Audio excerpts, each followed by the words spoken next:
Jason, this week again, as they do every week, Lee Summit Town Hall is brought to you by our friends at Budget Blinds of Lee Summit. Budget Blinds! Hey, spring's here. Spring has sprung. I will say, officially, it has been here. And it's just now creeping in to act like spring, too. And it's great. It's glorious. I love spring. And since spring is here, our buddies at Budget Blinds have got some spring cleaning tips for all our listeners. They do. So say you have wood blinds or faux wood blinds. What do I do? You want to clean them. How do I do it? First thing you do, you close them about 90% closed. So you kind of crank them up to be one direction. No, you didn't tell me there was going to be math in this. Well, almost all the way done. Okay. All right, there you go. Okay, is that good? Yeah. Because if you get them all the way, they touch and you can't get them all. You got to dumb it down for the dummies Okay. with a mic. Almost all the way closed. And you dust them with a little feather duster or a glove duster or one of those things. If that doesn't do the trick for you, if it's been that long since you have cleaned your blinds, and it probably for you has been. Yeah, it kind of probably has. Me too. You can mix a little soap and warm water, take a sponge, kind of work your way down. So you start at the top and work your way down slab by slab. You can use a little vinegar to disinfect them. You can add in, if you still need more work to get out something that's right there, you can take the spray cleaners, the fantastic, like the window cleaner or Formula 409 or any of the many other brands that we are not going to shout out because they, unlike Budget Blinds, do not give us money. And then you dry it with clean cloth. And then you reverse it. So you crank them almost all the way the other way closed, Nick. Not 90%, almost all the other way. I appreciate you keeping it simple for me. I'm keeping it simple for us dummies. And you repeat the process. And guess what you end up with? Clean blinds. Clean blinds. You can do it all at one. Like you could have like a big old window spring cleaning and kind of blast your way through the whole house. Or you can parcel it out and do just a couple, declare victory for the day, and go do something more fun, and then come back the next day and do a couple more. It's your call. Hey, if you guys want to be blind cleaning experts just like Jason, if you've got questions, all you got to do, call our friends at Budget Blinds. Go visit them right in the heart of Lee Summit, Main Street in downtown. Tell them Jason and Nick sent you.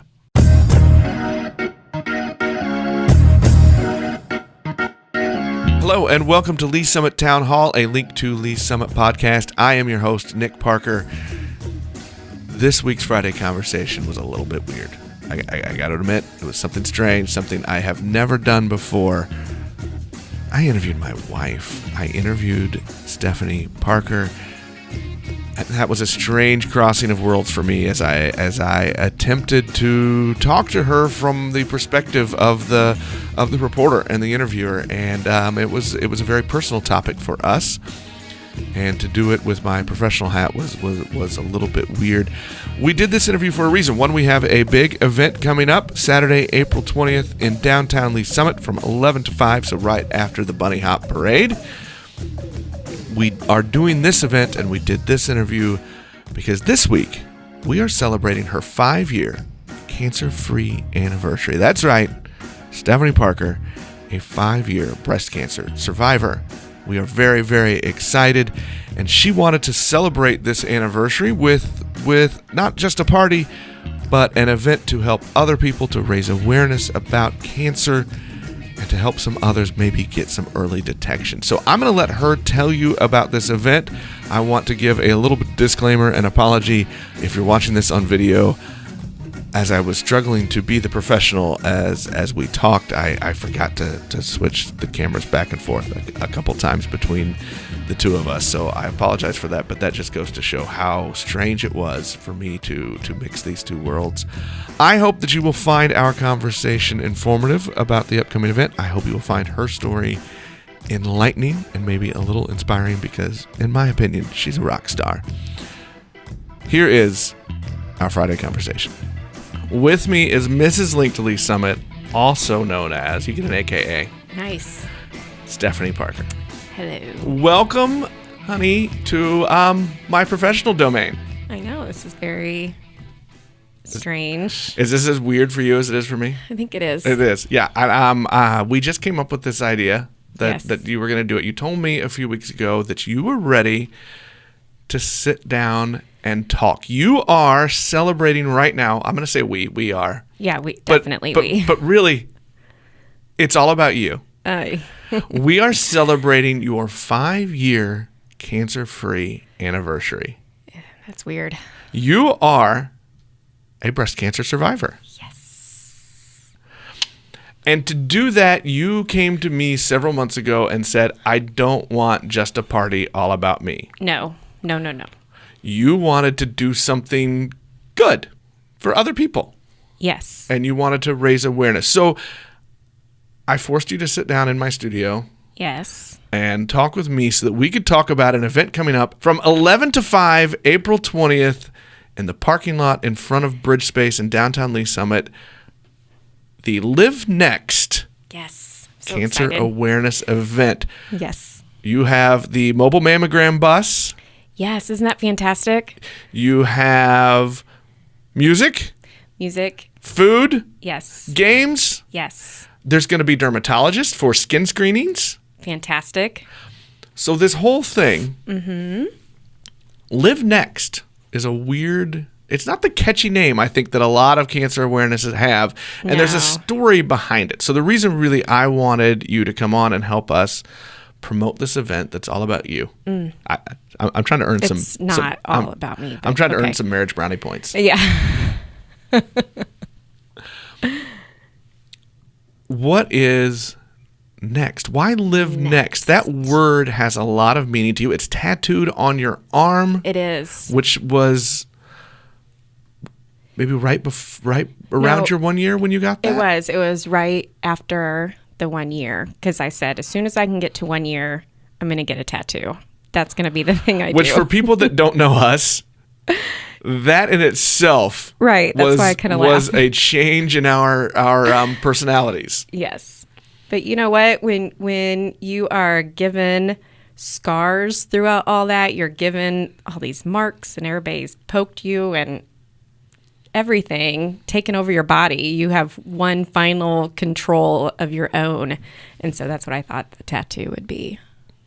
To do that. I enjoyed watching you get tattooed more than I did doctors marking you and poking Did you? and things like that. The tattoo was a much more pleasant experience for me to watch. Well, yeah, I mean, I don't know if I can say pleasant experience, but but I do enjoy it. I like it. So I do have next on my arm. So, what is next? People see that, they ask, they're going to ask, why are we calling this Live Next? What is next? Right. Well, to me, next is better. Everything was going to be better. So, you know, I like to follow I like to have some control over things, as you know. I know, I do. So and of course, going through cancer, which I still trip over that word, but going through cancer, you don't have any control. So everything is taken out of your control. So if there was any control of mine, it was to be able to have some kind of like a checklist, be able to say, okay, if I made it through this part, I knew I could get to the next part and the next part and the next part. And if we could get to the next thing and the next thing and the next thing, eventually I knew that everything was going to be better. And so you just had to get past next. So kind of thinking, okay, I don't know, next, I guess is, can you edit that out? No, I can't, and I refuse Yes, you to. can. Well, I think it is confusing, and for me, it was just that we had to go things one at a time. There was one step, then the next step, and then the next step, and Right. it was about finding one thing to control, and from my point of view, from the caretaker point of view. It was also a sense of lack of control. So it was here's one thing, I can get you to chemo. Right. I can, by the way, I got to give you shots at one point. That was fun. So husbands, if you've ever wanted a reason to stab your spouses. Yeah.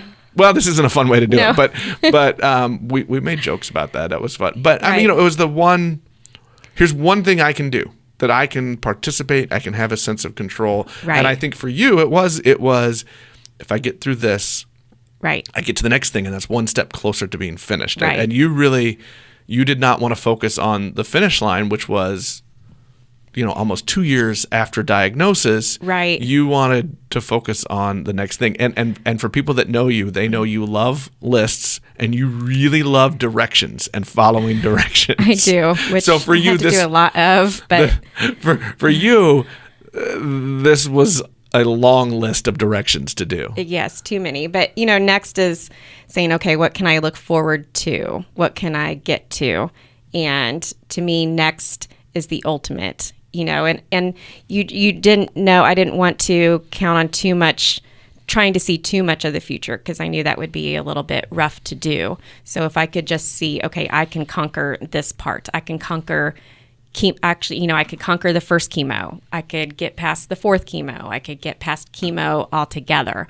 And then, okay, next let's get through surgeries. Let's get through radiation. Let's get through all this. And then to even think that now it's actually 5 years, which they told me would go fast. They said you will get to 5 years.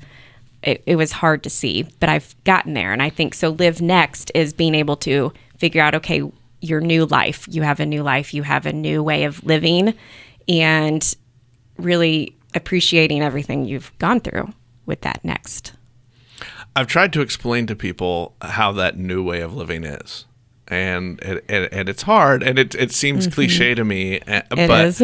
Yeah. of priorities change, and you learn what's important, and blah de da. Right. I feel like I'm giving some motivational speech that's really cheesy, and I should be at some convention or something. But I wanted. This is weird because you and I talk, but now we seem like all formal, and this isn't just us sitting around the table or on the porch with a fancy beverage. What is the new life? How is that? How would you explain that to other people? We explain it to each other all the time, but I don't know that we explain it to other people together. Yeah, I don't know. It's kind of hard to say it, a new life. I guess, probably the biggest thing is just knowing that, how to enjoy each other and how to enjoy little things, I guess. But then also, big things. I don't know. I enjoy working because I can, and when you're going through all that stuff, I had to miss out on a lot of working and being with my kids at school. But so now I enjoy that. I like having that stress. It sounds weird. I don't enjoy that stress. No, I like I'm able to go and do those things. I'm able to enjoy all of it. When you go through all this, it's a total fog. Everything is a fog. And things have now kind of cleared up, and you can enjoy things again. And your new body is kind of getting back to a new normal, I guess. That's another weird cliche to me. A new normal? Yeah. I mean, it's what we say about other people and other things. That's what we say after national disasters. That's what we say after shootings, or tornadoes, or it doesn't seem like the thing you say about a personal event. I think you do. I mean, it's a new thing. It's a new way. You change your thoughts. You notice things that you never even knew existed before. You notice people who, are going through it, and you have a sense of, what they are going through, and appreciation for what they're going through. And, when you didn't even know. I mean, for example, you learn all these new words. You learn everything about medicine and medical everything. I mean, that's a new normal. That's not right. That's not what we used to know. Is it different for you now when you meet other people? I mean, like, we've always known people who have had cancers, and it's a part of everyone's lives. We all know someone, or know someone who knows someone, but is there effect now that where you meet somebody that's going through it, or somebody who has a relative that's going through it, does your reaction change? Yes. I hate it. I guess I had this, I don't know, I have this whole it's personal to me. It was my disease. It was my thing that I have gone through, and I have, and no one else should do it. It's mine. which is so selfish in a way. But I guess because it's mine, it was such a horrible thing to go through that I don't wish that on anyone. And there are people that go through it and they go through so much worse than that. And so when I hear that, it's like, oh, if I could just take that away from you, for you, if I could just, if you did not have to go through that, you know, I wish you wouldn't have to, because I did it. It should be over. No one else should have to face that. So it's a real personal, it's a very personal thing. And that's hard, I guess. Is it hard to tell that story? Is it hard to, even when you meet other people, whether they're going through it or not, is it hard to explain that perspective? Yeah, I don't think I've ever said that, because it feels, I mean, I've told you that before. But stop hitting my microphone. Sorry, you said don't talk with your hands. No, I mean, I've told you that before, but to say that something is mine like this, I mean, who wants breast cancer to be yours, you know? But, so no, I don't think I've ever said that part, because I don't know. I have friends now going through this, and it's hard, you know, it hurts your heart, because you think, okay, if they could see the future, if I could have, you know, if I would have believed my doctors that said it's going to go fast, my doctors that said you're going to be great, you're going to be fine, if I could have believed that and seen that, you know, I would have, okay, that would have been fantastic. But to know that I couldn't see that at the time, and the people that are going through it now may not be able to see that. And I wish I could just, hey, look, this is what's going to happen. Everything's going to be okay. You're going to get there. I wish I could. Do you feel like now you have this need then to be the light at the end of the tunnel for when you meet people that are going through it, to say, hey, look, yeah, you can do it. You can get through. Right. How weird is that? I don't know. Is it weird? Is it a calling? No, I don't think calling, that's weird. Calling, that's weird. No, I don't think it's a calling. I guess it's more just an urge of just being able to tell people you're okay. You're going to be whole again. You're going to be fine. But knowing it would be hard to take that and be able, you know, it's hard to believe that when you're in it. Well, and I think that's where that whole next thing comes back into play, is because it's hard to see 24 months down the road. No. But if I focus on just this one step. Right. Just look at what's next. What is the very next thing? So every year when we've gotten, 1 year cancer-free, 2 years cancer-free, those are things that were fantastic to celebrate. That was the next thing to get to, And I mean, that's better than birthdays even, is to celebrate that year of cancer-free. I got to tell you, not that I don't love your birthdays, your birthday month. Right. But yeah, I mean, this always feels more celebratory, or more reason to celebrate. Oh yeah. Than anything else. And we this year we both took a day off of work, and yes. we went out and had fun. But yeah, we did it. Feels a much better, even though it doesn't feel like it's been 5 years to me. No. At all. No, not at all. No. And no, it doesn't feel like it's been 5 years. Well, I want to go back to the event and the next. And okay. We toyed around a lot with what to call this thing. Yeah. And I think because there are so many different words that people use. Mm-hmm. And some of those words you like, and some you don't. And I remember you and I had a fun conversation. I think, okay, it wasn't fun. It was interesting. Yeah. Here I am. I got to choose my words better. When all of it started, when you were first diagnosed and the treatments were started, you started to read a book that someone recommended to you, and we talked about all those words of survivor, of warrior, of fighter, of hero, all these fighting words. Right. There are some of those you don't like. No, and I think everybody kind of you grab onto different words. There's things like warrior and fight like a girl, pink. I don't know.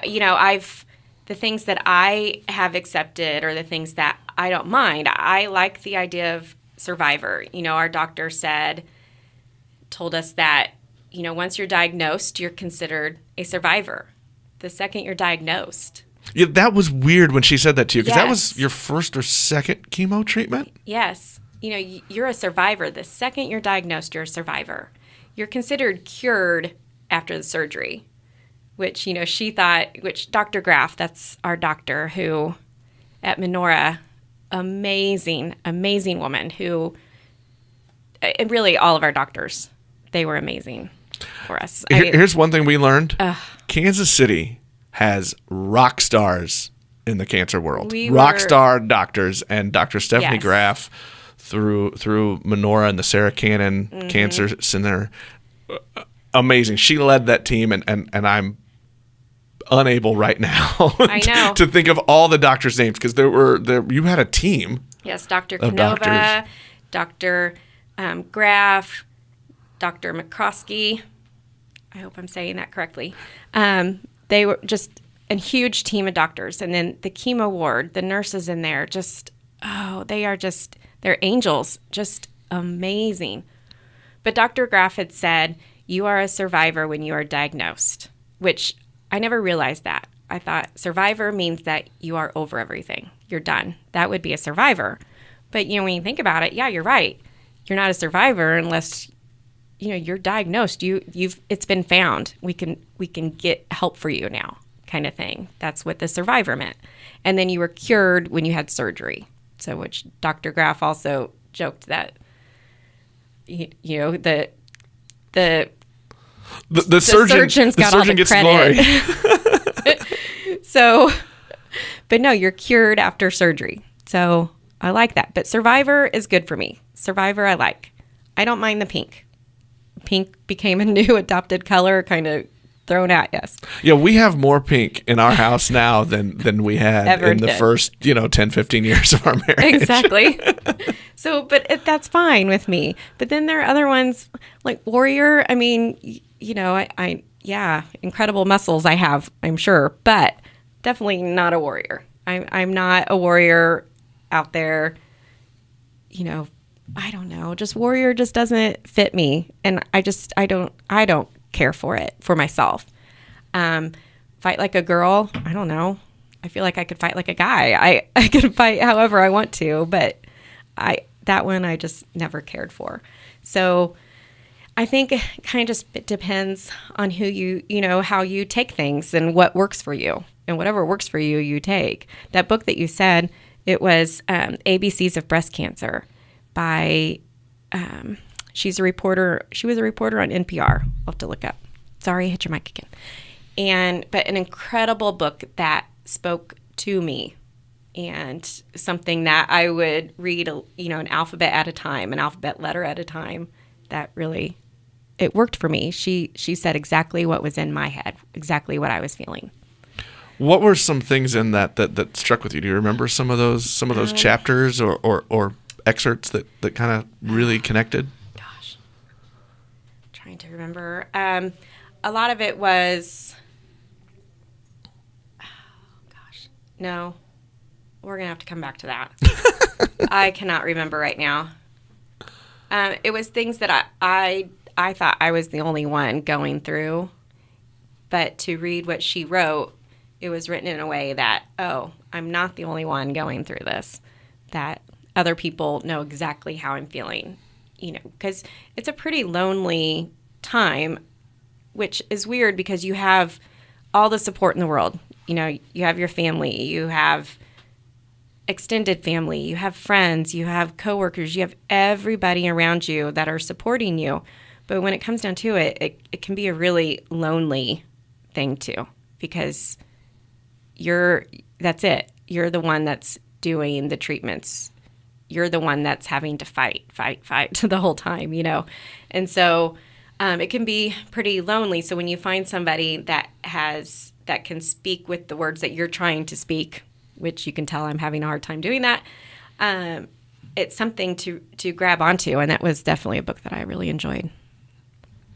I didn't tell you ahead of time that I was going to go into that whole kind of lonely feeling thing, so you can be mad at me. I haven't given you a reason to be mad at me for a while, so no. But yeah, explain that. I think because that's interesting to me as my reporter brain, not husband brain. Yeah. Yeah, you're surrounded by these people. You've got doctors around you all the time, but it's got to be.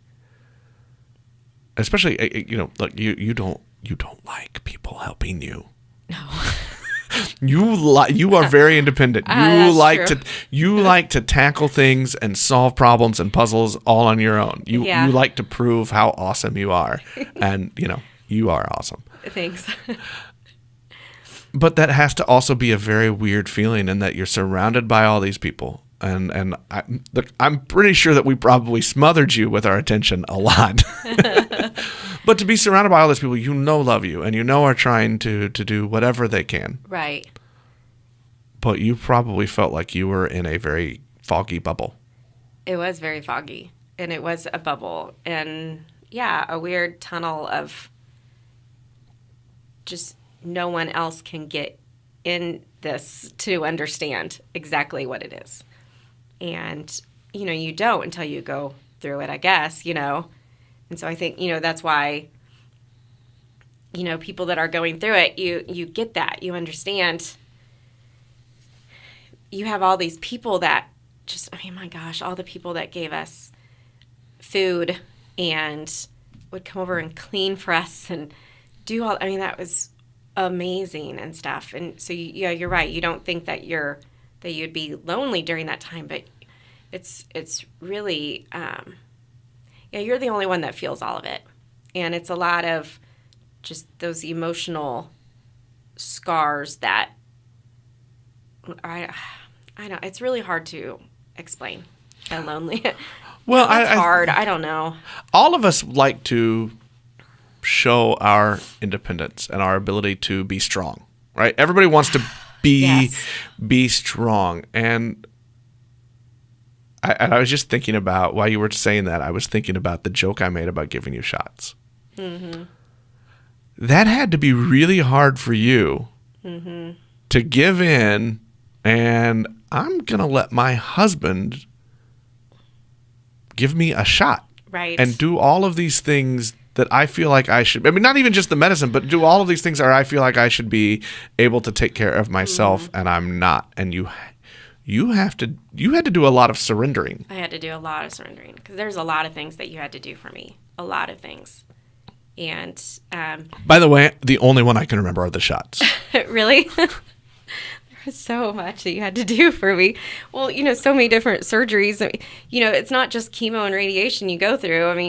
Your body just gets so beat up that it ends up being other things that you have to do. It affects everything with you. And so you end up having, a lot of reconstruction that I had to go through, that then I couldn't lift things right, the same, or I couldn't walk the same. I couldn't do things the same. And gosh, you had to do so much for me, which was annoying. Because at least something was consistent. Well, that's true. You enjoyed it a lot, I know, but no, Look, enjoyment, not the right word choice. You liked telling me what to do. You This is true. Enjoy that a little bit. This is true. A lot. That was, look, in 20 years of marriage, that was the one time I got that. I am one that if you tell me I can't do something, oh yeah, let me show you what I can do. And I had to give that up then, that's for sure. That was not cool. But, so yeah, I think at that point, that again is something you can't control. It's something that okay, you're with me all the time, and somebody was with me all the time, and I don't know, you still know that you're the only one that's feeling the, the actual pain and the actual emotions that you are going through, I guess. Is it still lonely?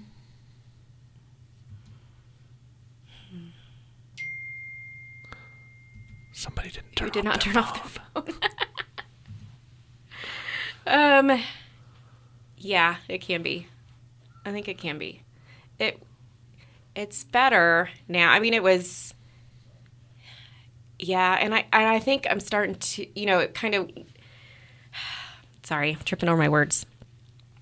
Now that we've gotten to this point of I don't have to go see a doctor anymore. Now that I'm at 5 years, she's fired me. That was an amazing moment in life. But it was scary as all get out. I mean, that's that in itself, I think, is lonely. You said you weren't going to do this to me. Because I'm not going to have that reassurance every 6 months that it's okay. I don't have that next appointment, that next to go to, So I guess that's kind of lonely in a way. So it's a little mix of celebration that you don't have to, but trepidation but how am I going to know every day? Right, exactly. Because you have a constant fear of it coming back. And even though she said it's nearly 0% chance that that's going to, well, there's that nearly that's still there. And, and you don't have somebody to say, oh, it's okay, everything's fine, stop freaking out, it's all good. And somebody to say, you have to come and see me so I can tell you what it is. You don't have somebody demanding that you come in and see them so that they can tell you that it's okay. Now I have to choose to go and see somebody and make them tell me that it's okay. And in a way, I think that's a little bit, that's hard to accept that that's going to be okay. What if I say you're okay? Does that count? Of course. Whatever. No. Yeah. This is a very weird thing. Yeah, it's weird. That's because you're weird. Well, this ain't new. You said earlier, you talked about, I'm gonna keep going back to this live next. You said earlier about how, there's still even next thing. Life is different. Not just your perspective, but life is different. And you have always said there are still things that never go away. That, yes, I'm a survivor. Yes, I'm healthy again, but there are still things that are different. You've had surgeries and reconstructive surgeries. So it means some muscle groups are gone. And like you said earlier, you can't lift the same way or as much as you used to be able to, which is fine because we like to make our son do most of the work now. And you are, there's lymphedema. You had lymph nodes taken out. And so this is a very common thing with cancer patients. As lymph nodes are taken out, that you will have to deal with lymphedema. If whenever we fly, you have to wear a compression sleeve. And these aren't the sleeves you go buy at the sporting goods store for $20. These are $90, $100 a pop. You go through about 2 a year. I should go through more. You should go through more. Insurance doesn't cover those things, which we've learned a lot about health insurance over the last 5 years. I think that's another reason why you use the word next. And when we made the logo and the flyer for all of this, which you can go to the Facebook event, Live Next. Yes. I'm gonna pimp Link to Lee Summit there a little bit. Go to our Facebook page, find the event. It's going around. But we say detection, treatment, life. Yes. Life is awesome, but there are still next things you have to deal with, and, Right. and that's important to you to not only raise awareness for the detection part and treatment. We're collecting hats and scarves for people who are going through the treatment, but there are things you have to do after you win, Right. after you're healthy. And so I kind of wanted you to talk about that part of the next. Yeah. Well, afterwards, I guess, it's not over. You think, okay, well, I've made it through all the treatments and the surgeries and stuff, but it's not over. Your body reminds you every day that you've gone through this. You have scars I have scars all over the front, my back. I have tattoos, not just my fun tattoo, but I have tattoos from radiation. They give you little tattoo marks all over, so you have those as reminders. And then, I have lymphedema now, which, can happen. I have nearly all my lymph nodes taken out on my right side. And because of that, then my arm just gets really sore. It can swell up. It feels really heavy, but it's a constant reminder that I had this big C, that I had the big C. You had cancer. I had cancer. And so that is one, but you have, the chemo brain took forever to get rid of. And I think it tries to come back and rear its ugly head every once in a while too. A lot. But, so yeah, that, and, and so you have to, everybody helps you during it and is all with you during it, exceptional. But then afterwards, your body reminds you every day that you're going through this, and it's not over, and it never will be over. You also just have the fear of it coming back, and so that's a constant thing too, is to remind yourself, okay, you have to let that go and be able to live that life, accept the next things that are coming, and remember that you can't just let yourself go into those fears, and make sure that you do live the next, and you keep going to enjoy everything you possibly can, because you were blessed with being able to stay here and do it all. Because we've talked about your empathy and your reactions to meeting new people, people that are going through it, have just been diagnosed or in the middle of treatment, or are survivors as well. Although I guess we should say they're all survivors. You just reminded me of that story that I had forgotten. I'd actually forgotten that talk from Dr. Graff about you're a survivor the minute we find it, and I'd forgotten that, and now I'm remembering how awesome that was. Yes. So for those people, when you're still feeling lonely, when you're still dealing with the next things, the lymphedema, the creep back of the chemo foggy brain, which nice excuse. Thanks. What can you turn to? What do you turn to ease the fear, the lonely? Well, you. Oh, shucks. And of course, our Charlie. And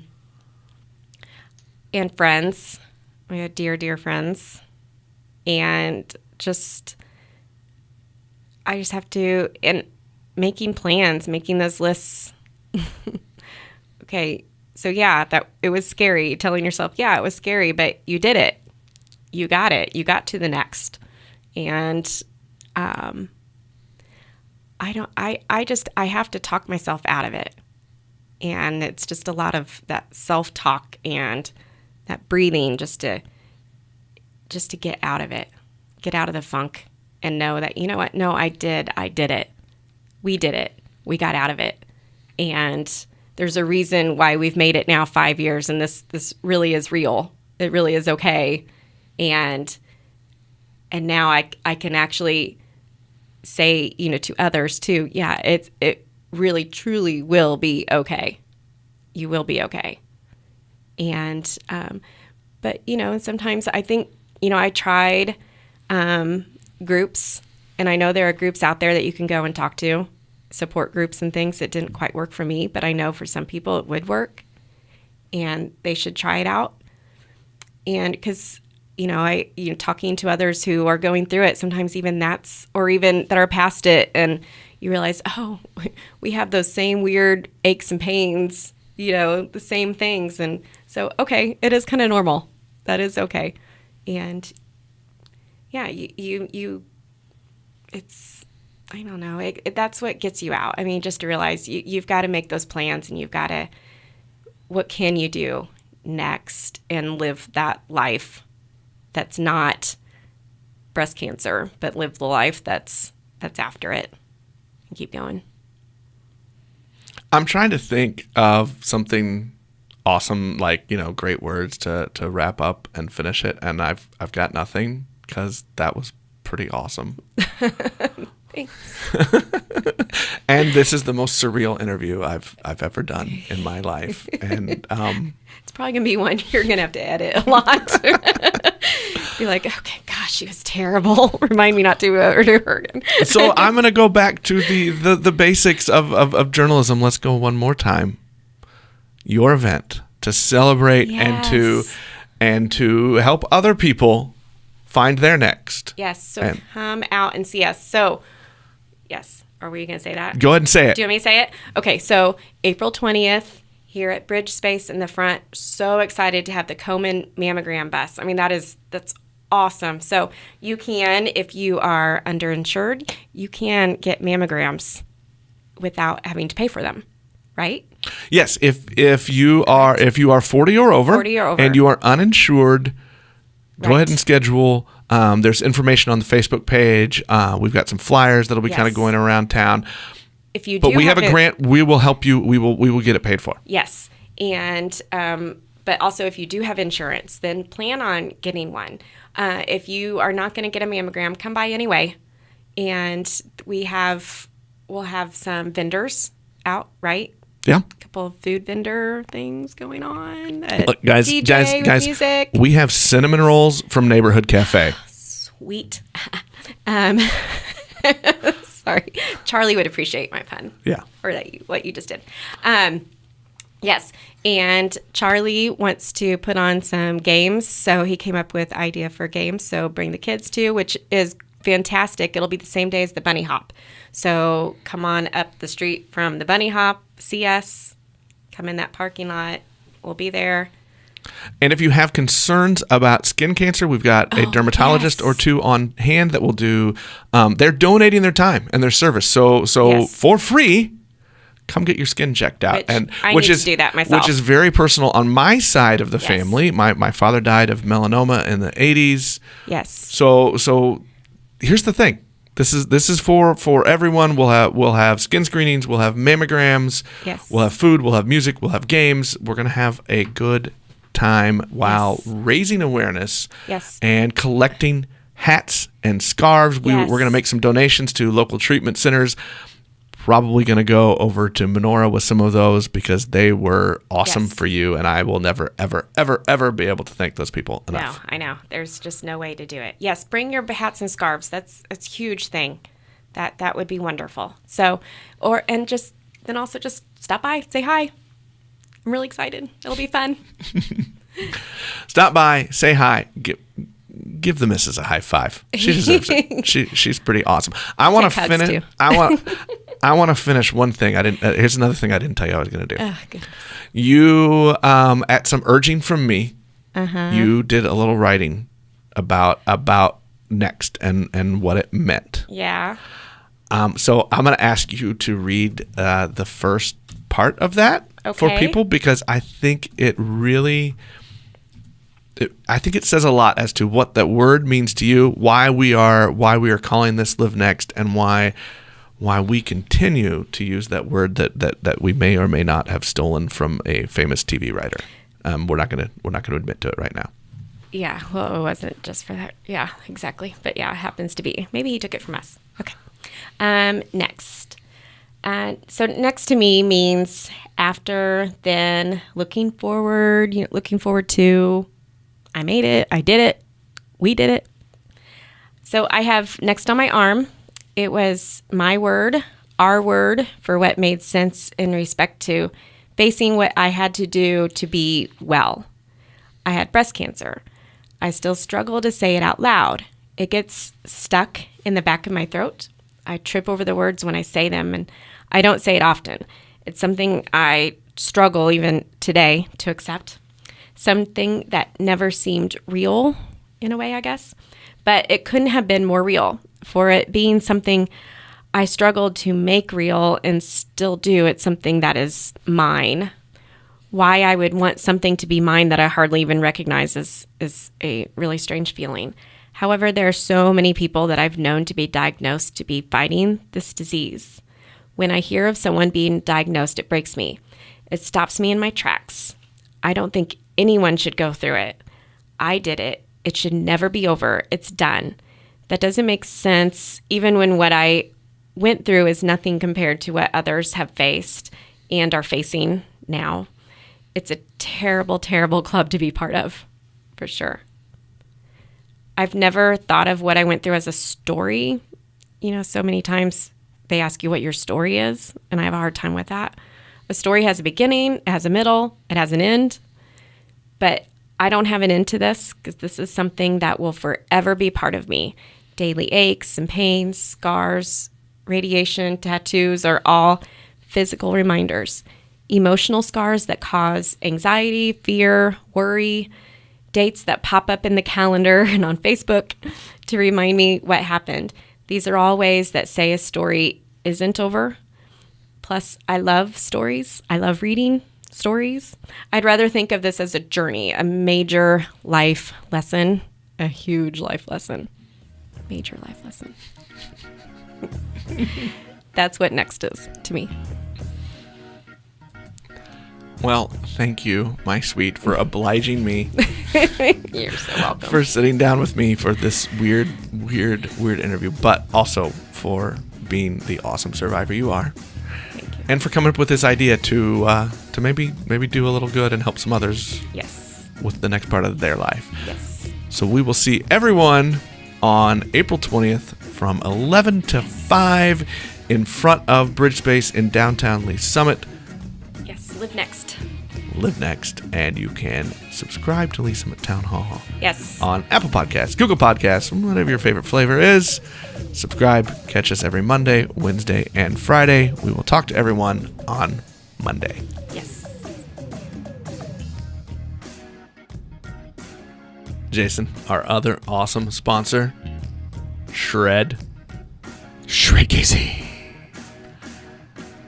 I gotta confess.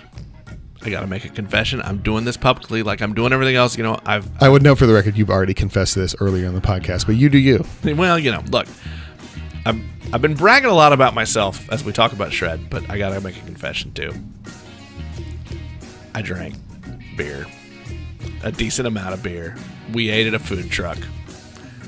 My wife celebrated 5 years cancer-free this week. We went out to eat and celebrate. So, my confession, I've cheated a little bit. But honestly, given the time frame and what that when I was there for the beer portion of it, you cheated more than a little. But here's the thing. Here's what I love about the guys at Shred. I'm back on the horse, and they support me. They're giving me the tools I need to get back on, to get back in shape, to keep going on my fitness goals. I bet actually Ryan intimidates the carbs right out of beer and can just drink it. Really, I think that's what it is I'm gonna walk in, I'm gonna see him again, and he's just gonna look at me all like, 8 foot 3 inches of him, and I'll be scared, and all that body fat will just run away. Run away. Or I will run away. Well, because I'm a little scared too. Yeah, I've seen that as I go. So back on the horse, they're not going to judge you. They're just going to work with you to get to your goals, to help you. They understand that there are times where you got to let loose a little bit, got to stray from the diet or stray from the plan just to shade to keep that mental health in check. So I'm going to say to you, Jason, because you probably need it too, and to everyone else listening, if you're looking for the tools to change your lifestyle a little bit, to get fit, if you're looking for people that will support you and teach you and help you on the way, go see our friends at Shred KC.